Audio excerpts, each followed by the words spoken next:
Hello violinists, welcome to the Pro Arm Strings Violin School. I'm Henriette and this is lesson 28 in the Violin Class for Beginners course.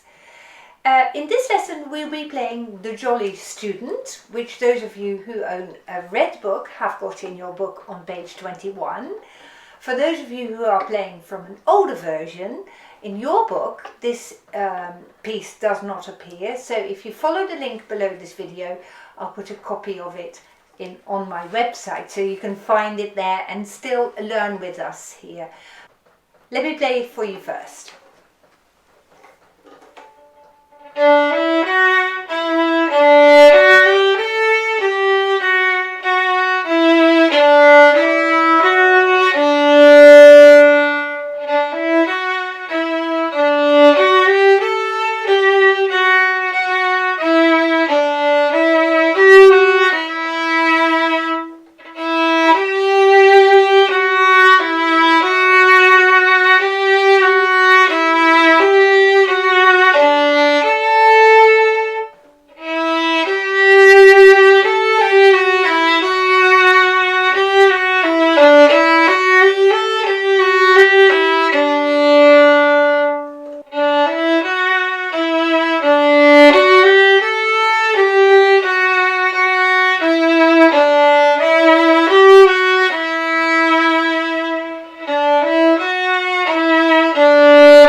Also one of those lovely pieces that will stay with you for a long time.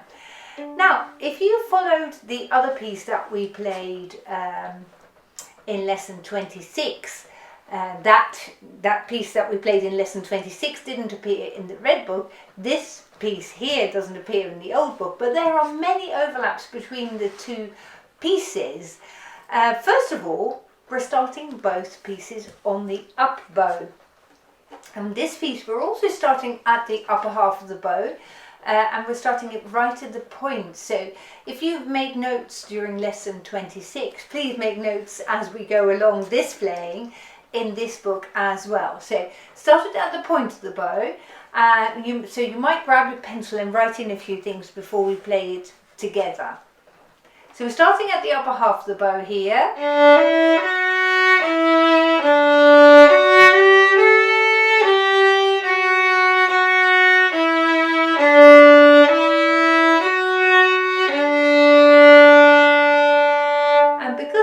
This long D right here, I need to use the whole bow on it, and that means that in the four notes preceding this long D I'm going to sneakily work my way towards the heel of the bow. So I was at the upper half in the first two bars, and now I'm going slightly longer on this D and more bow here, and you can see how I gradually work my way to the heel of the bow to play this long D.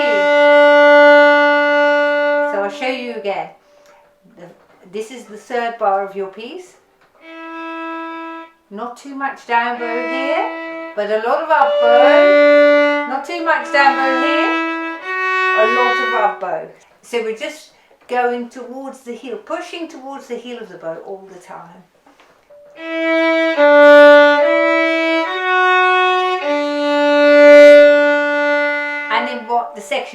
In the section that follows now, I'm going to stay at the upper half again.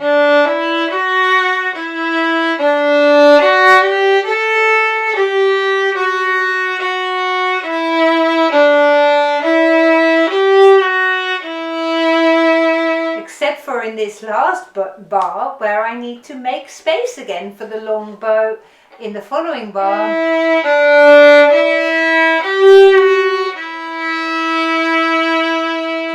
That. Now I've got a crotchet rest and I'm going to retake the bow to the middle. You see, I need to play this at the lower half so that I can play a whole bow here. And now with these two slurred notes I can use the whole bow.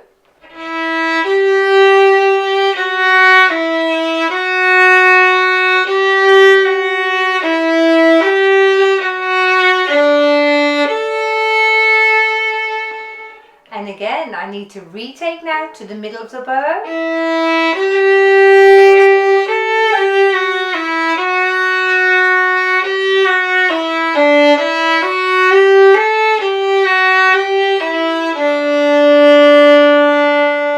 You see how this bit works out really beautifully, because four quavers slurred takes up the same amount of bow as a minim.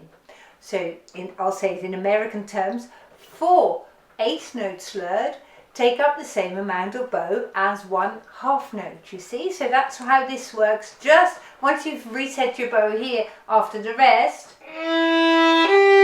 you can keep on using the whole bow the whole time. Now the fourth line, the second bar, that long D, brings us back to the point of the bow, and then we can stay at the upper half of the bow. So during this next rest, I don't need to do anything. Just rest your bow there, and then off you go.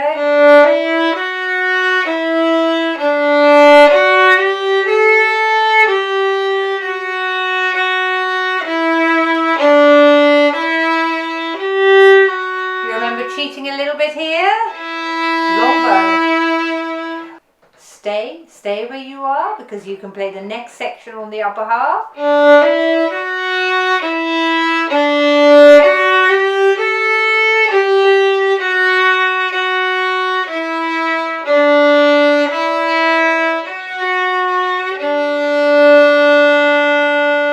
And have you spotted my cheating in the bowing there? I need to make space on the bow for that last long note, the D.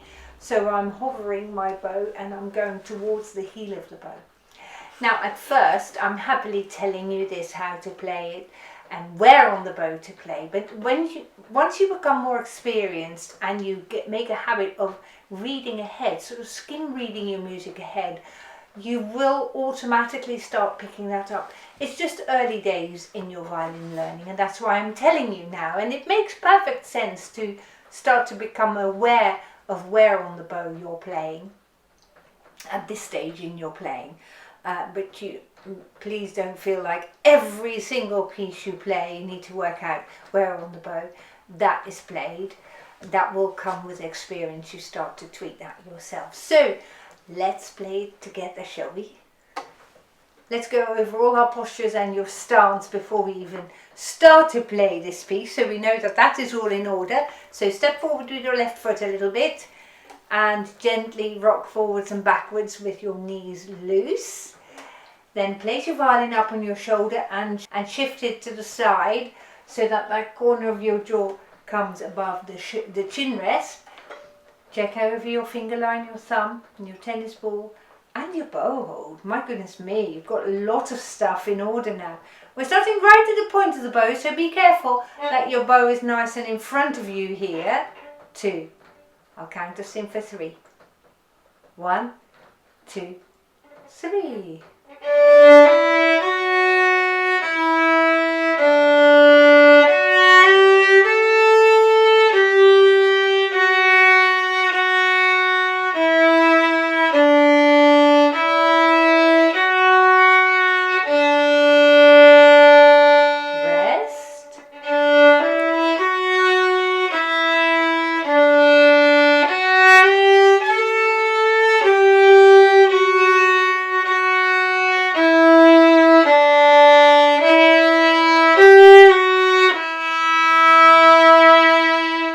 To the middle.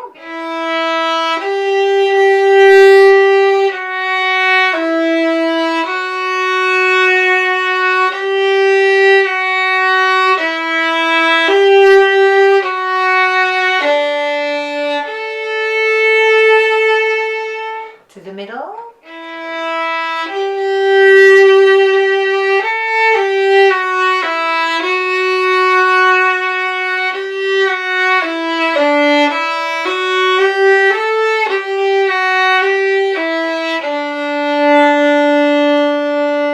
Leave the bow to rest and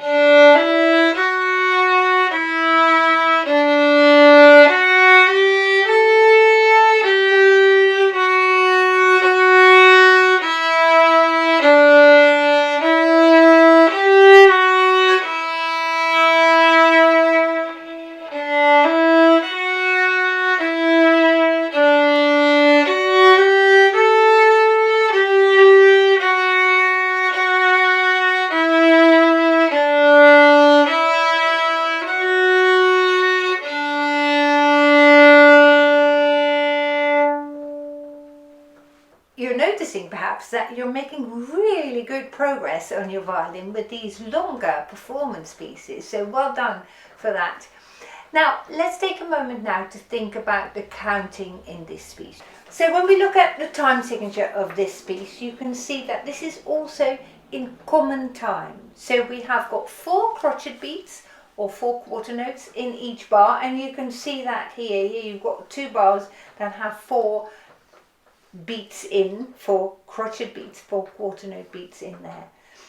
If we take a look at this first bar here, and we imagine this to be a full bar, imagine that it's got a little bit preceding this, then these 2 quavers here are the last 2 notes of the bar, the imaginary bar, and we will count these as 4 and. Do you remember we said 1, 2, 3, 4 becomes 1 and 2 and 3 and 4 and when you have quavers. So in an imaginary bar that goes here, this is 4 and 1, 2, 3, 4 and 1, 2, 3, 4, 1, 2, 3, 4, 1, 2, 3 is the rest.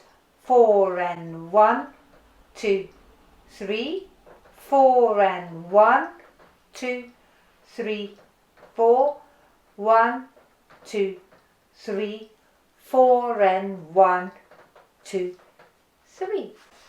And when you start on a beat which is not the first beat in a bar, like this piece does, that's called an upbeat. And an upbeat is just any number of notes that a piece starts on before the first beat of the bar.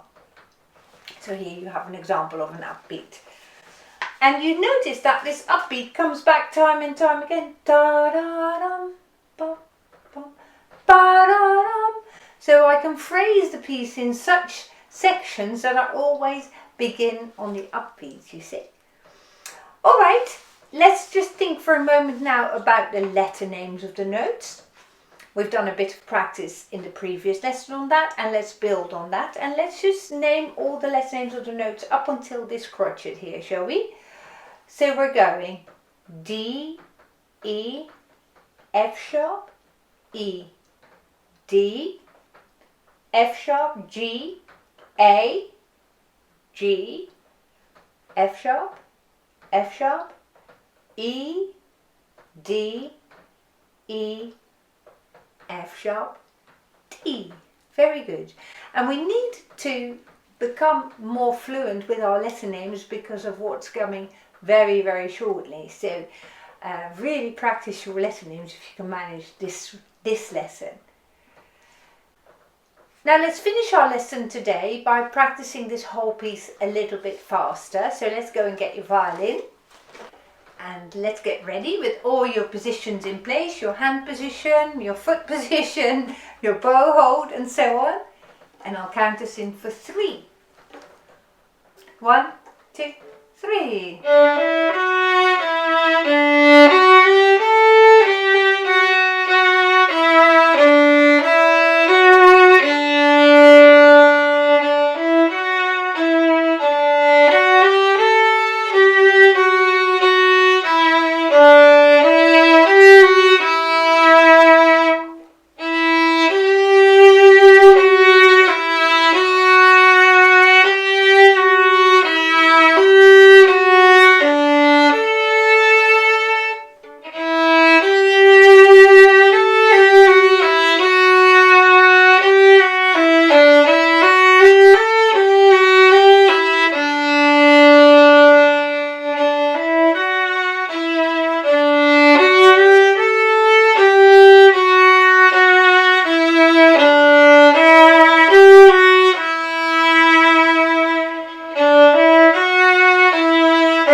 I hope you've enjoyed that.